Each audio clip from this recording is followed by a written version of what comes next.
किसी अपराध को अंजाम देने के बाद अगर आप ये सोचते हैं कि आप बच जाएंगे, तो ये आपकी गलतफहमी है।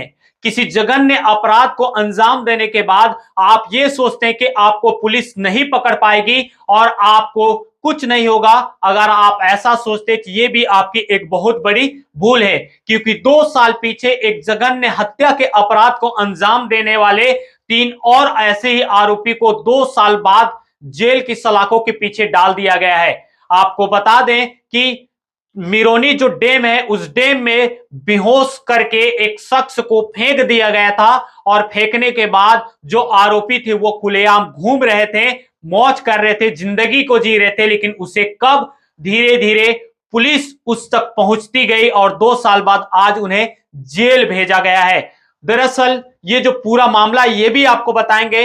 नमस्कार, मेरा नाम है योगेश कुरे और आप देख रहे खबर निरीक्षण। दरअसल ये जो पूरा मामला है, छत्तीसगढ़ के सारंगढ़ बिलेगढ़ जिले के अंतर्गत आने वाला कोसीर थाना पड़ता है, जहां कोसीर पुलिस को 20/9/2023 को एक सूचना मिलता है कि ग्राम छर्रा नदी किनारे एक व्यक्ति का शव पड़ा हुआ है। पुलिस को जैसे सूचना मिलती, पुलिस पहुंचती है और पहुंचने के बाद पूरा जांच पड़ताल किया जाता है। पता चलता है कि लीलेश साहू नाम का जो व्यक्ति था, बाराद्वार क्षेत्र का रहने वाला, कि डेरागढ़ निवासी लीलेश साहू की हत्या कर उन्हें फेंक दिया गया था। और फेंकने के बाद उस मामले में 2023 में ही 2 आरोपी बोधराम साहू और रविशंकर को गिरफ्तार कर जेल भेज दिया गया था। लोगों को लगता था कि इसके बाद इनके जो आरोपी थे वो अब जेल जा चुके हैं, जिन्होंने हत्या की अब वो जेल के सलाखों के पीछे हैं। लेकिन कोसीर पुलिस को इस बात पे उन्हें अंदेशा था, जांच में उन्हें डाउट था कि कहीं ना कहीं इस मामले में और भी आरोपी शामिल हो सकते हैं। उस समय इस मामले में जांच को तेज गति से नहीं किया गया, जिसकी वजह से 3 आरोपी छूट चुके थे। हालांकि जांच चल ही रहा था, लेकिन जैसे ही समय बदलता गया, प्रभारी बदलते गए और उसके बाद एक प्रभारी, थाना प्रभारी, महिला थाना प्रभारी सुनीता नाग बंजारे कोसीर थाना में पदस्थ होती और पदस्थ होने के बाद से पुराने जितने भी फाइल थी, जो जघन्य अपराध किए गए घटना था, उसका उन्होंने खंगालना शुरू किया कि कोई इसमें बचा तो नहीं, या फिर काम या जो जांच थी वो पूरा हुआ है नहीं, तमाम चीजों को देख रहे थे। उसी बीच उन्हें 2023 की एक घटना यानी हत्या की एक वारदात की उन्होंने फाइल खोली और फाइल खोलने के बाद उसे बारीकी से पढ़ा और एक जांच टीम गठित किया गया, जिसमें पुरेन मल्होत्रा, मैनेजर सिदार, जयराम साहू, प्रदीप रात्रे, अमित दिव्य, सुरेश बर्मन, धनसाय कुर्रे, गोपाल साहू की एक टीम बनाई और उसे फिर से जांच करने को कहा गया।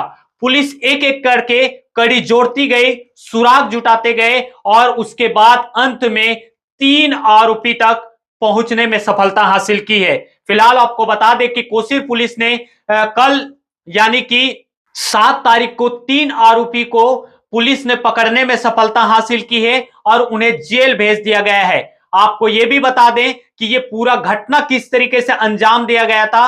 आपको बता दें, बोधराम, रविशंकर और उनके और 3 अन्य साथी चूड़ामणि साहू, नंद किशोर और दूजराम, ये 5 लोगों ने मृतक लीलेश को शराब के पिलाने के बहाने बुलाया और शराब में सुहागा मिलाया। सुहागा यानी कि कोई नशीली दवा है, उसे मिलाकर पिला दिया गया और पिलाने के बाद जब मृतक लीलेश साहू जब बेहोश हो गए तो उसे जो मेरोनी डैम बैराज है वहां लाया गया और लाने के बाद उसे बेहोशी की हालत में नदी में फेंक दिया गया और उनकी हत्या कर दी गई थी। इस मामले में 2 आरोपी की गिरफ्तारी किया जा चुका था, बोधराम साहू और रविशंकर को। लेकिन इस मामले की जो फाइल थी वो दबी पड़ी थी, जिसे पुनः जब खोला गया तो जांच में पता चलता है कि जो मुख्य आरोपी थे वो 2 लोग नहीं बल्कि उनके और साथी है वो शामिल है, जिसमें से चूड़ामणि का नाम बताया जा रहा है। जहां चूड़ामणि साहू और नंद किशोर और दूजराम, इन 3 आरोपी की और पुख्ता जानकारी मिली और जानकारी मिलने के बाद जब उठाया गया और उनसे पूछताछ किया गया तो उन्होंने अपना जुर्म कबूल किया गया, जिसे साक्ष्य के आधार पे, जुर्म के आधार पे उन्हें भी जेल भेज दिया गया है। फिलहाल ये एक बड़ी सफलता है कोसीर पुलिस के लिए, जहां 2 साल पीछे किसी हत्या को अंजाम दिया गया था और लगभग ये सोच रही थी कि जांच पूरी हो चुकी है और आरोपी जेल की सलाखों के पीछे हैं। तो वहीं कोसीर पुलिस के नए जो प्रभारी आए सुनीता नाग बंजारे और उनकी जो टीम ने इस पे और गहन जांच करने के बाद जो 3 आरोपी बच रहे थे, जिन्हें साक्ष्य जुटाकर आज उन्हें जेल दाखिल किया गया है। तो इसीलिए आपको कह रहे कि अगर आप ये सोचते हैं कि अपराध करने के बाद अगर आप बच जाएंगे, तो ये आपकी बहुत बड़ी गलतफहमी है। फिलहाल इस घटना की अगर बात करें तो इस घटना की सबसे असल वजह बताई जा रही है कि नौकरी के नाम पर पैसे का लेन देन किया गया था, जिसकी वजह से रंजिश था और रंजिश की वजह से इस जघन्य अपराध को अंजाम दिया गया था। फिलहाल आपको हमारे दर्शकों से ये अपील है कि आप स्वयं किसी इस तरीके की घटना में शामिल न हो और ना ही किसी जघन्य अपराध को अंजाम देने की सोचे। और साथ ही साथ अगर आप भी किसी से कुछ भी लेन देन रखते हैं तो उसे व्यवहारिक तौर पे आप अपनी छवि को खराब ना करें और ना ही इस तरीके की नौबत आने दें। अगर आपको भी लगता है कि इसी तरीके से तमाम जो पुलिस है उन्हें काम करनी चाहिए और जो पीड़ित परिवार है उन्हें न्याय दिलाना चाहिए और दोषियों पे कार्रवाई करनी चाहिए, तो कमेंट कर आप हमें जरूर बताएं और खबर को ज्यादा से ज्यादा शेयर करें। धन्यवाद।